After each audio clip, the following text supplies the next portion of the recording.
Bismillahirrahmanirrahim. Assalamualaikum warahmatullahi wabarakatuh.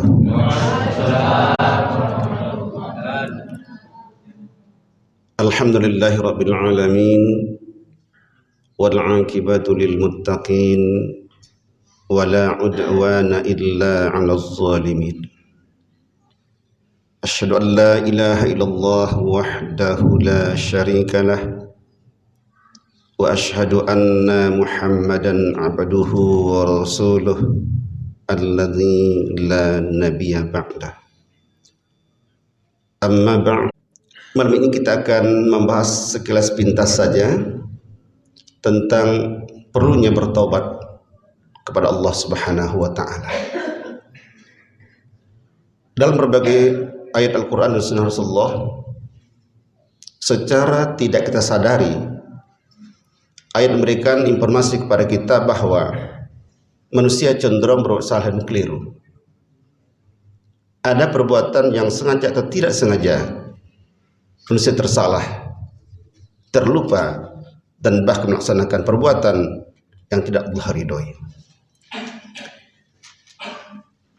Di sebuah hadis yang diriwayatkan oleh Ibnu Majah, Rasul katakan,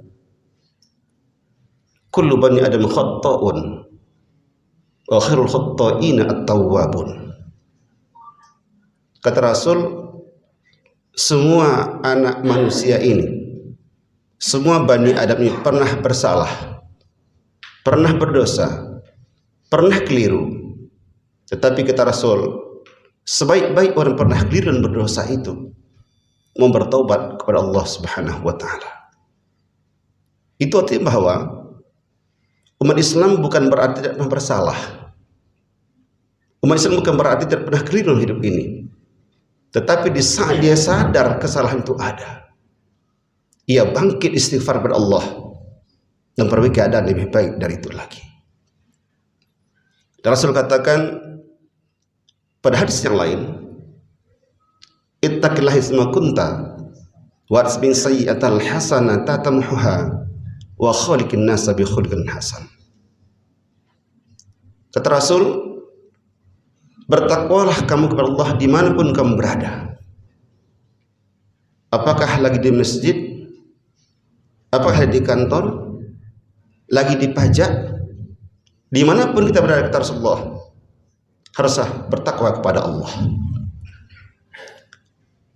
Salah satu yang menurut saya takwa dalam keseharian kita adalah termasuk jujur dalam berbicara, menepati janji, istiqomah dalam hidup kehidupan, termasuk dalam tentunya beramal ibadah kepada Allah sesuai dengan tuntunan Al-Quran dan Sunnah Muhammad Rasulullah Sallallahu Alaihi Wasallam.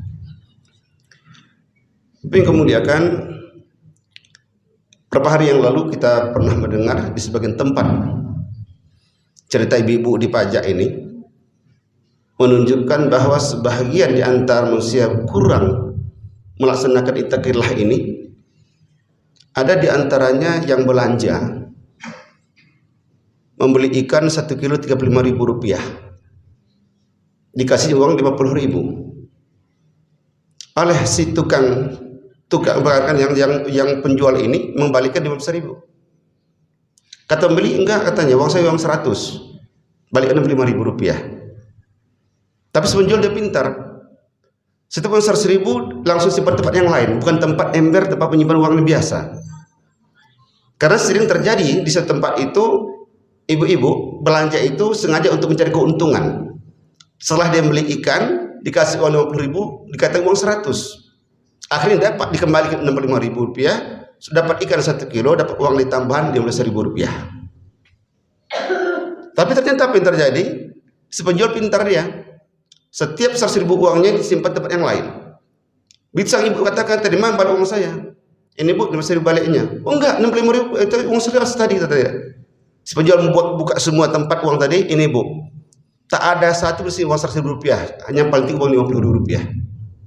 Berketahuan ibu saudara sering menipu bahwa dia membeli itu uang 50.000 rupiah, ternyata harapan dia dapat ikan 1 kilo, dapat lagi untungan uang rupiah.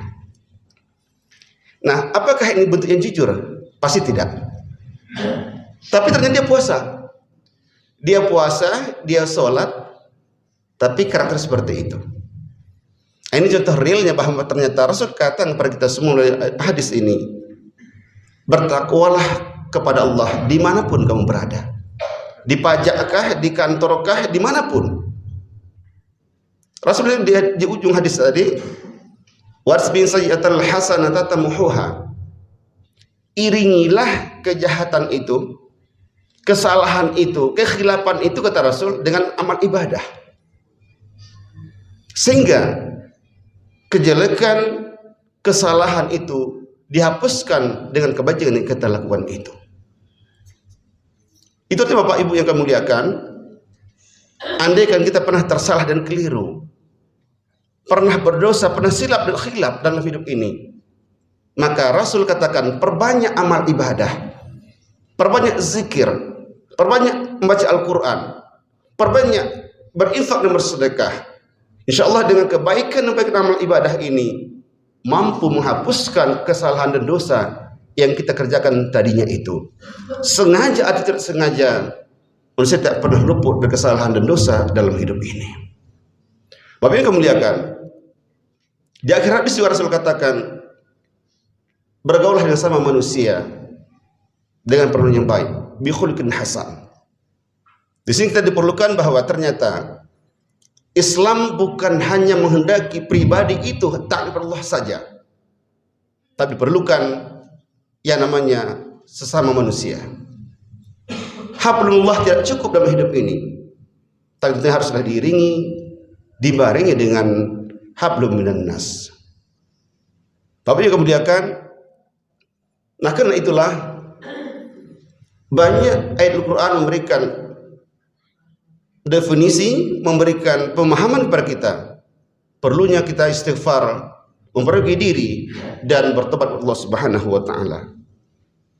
Dan ternyata Allah jelaskan pada surah Al-Imran ayat 133, wasari'u ila maghfiratin min rabbikum wa jannatin 'arduha as-samawati wal ardu u'iddat lil muttaqin.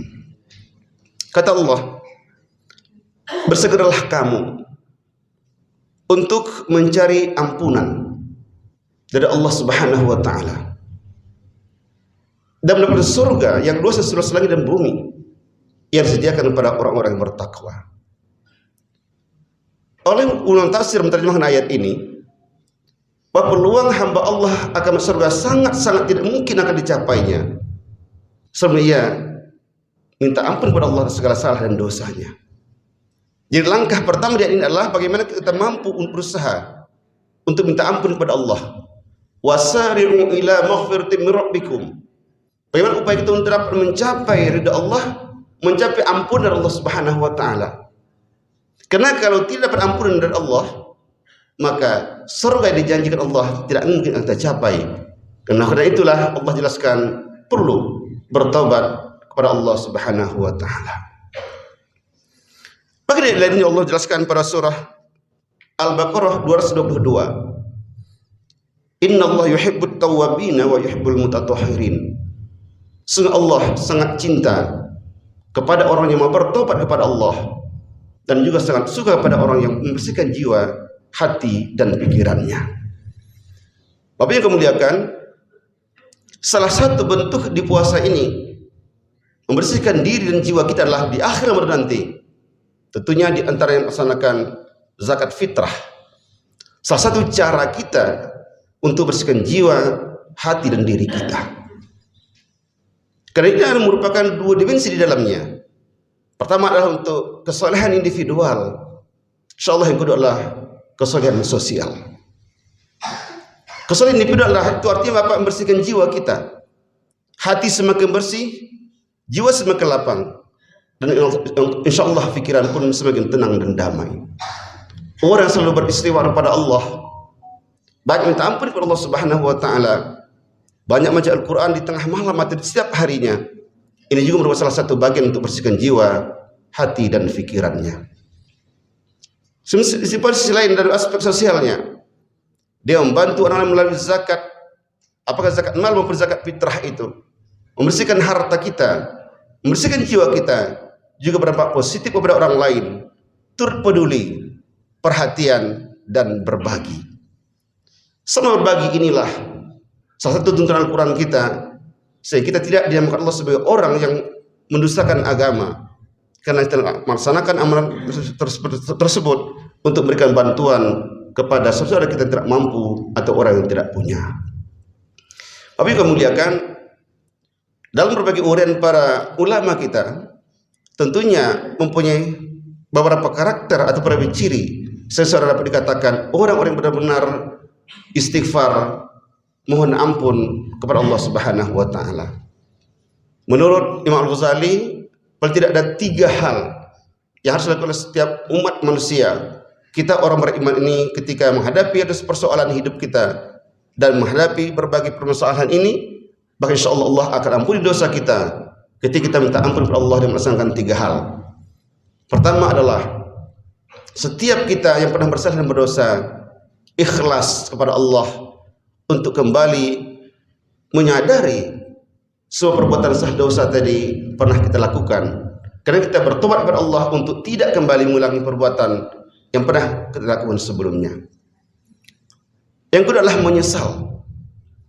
menyesal bahwa perbuatan tadi yang kita laksanakan tanpa kita sadari mungkin, atau barang yang pernah kita laksanakan dalam hidup ini, kita berjanji kepada Allah dan berjanji kepada diri kita sendiri untuk tidak mengulang lagi pada masa yang akan datang. Ada penyesalan sangat totalitas, penyesalan benar dari lubuk hati kita, bahwa kita tidak akan melaksanakan perbuatan itu lagi karena kita sudah keliru pada waktu sebelumnya. Penyesalan itulah satu bagian dari ciri orang-orang bertobat kepada Allah Subhanahu wa taala. Yang ketiga adalah berupaya untuk memperbanyak amal ibadah, memperbanyak istighfar kepada Allah Subhanahu wa taala. Dengan memperbanyak amal ibadah salah satu bagian untuk dapat menyaingi bahkan menghapuskan dosa yang pernah kita lakukan itu.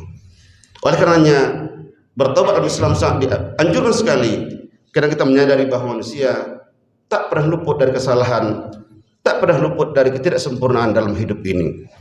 Sehingga Al-Quran dalam surah Tahrim ayat 8 Allah jelaskan, ya ayyuhallazina amanu tubu ilallahi taubatan nasuha.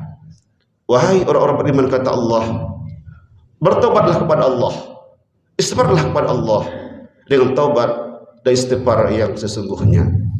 Oleh karenanya insyaallah dengan bertobat ini, dengan istighfar ini, Allah terima amal ibadah kita, Allah ampuni dosa kita, sehingga insyaallah pada akhir nanti menjadi fitri, bersih jiwa, bersih hati, dan semakin peduli sesama kita, semakin terbukti dalam kehidupan ini. Demikian ceramah singkat malam hari ini, mudah-mudahan ada guna manfaatnya kepada kita semua. Billahi taufiq hidayah. Assalamualaikum warahmatullahi wabarakatuh.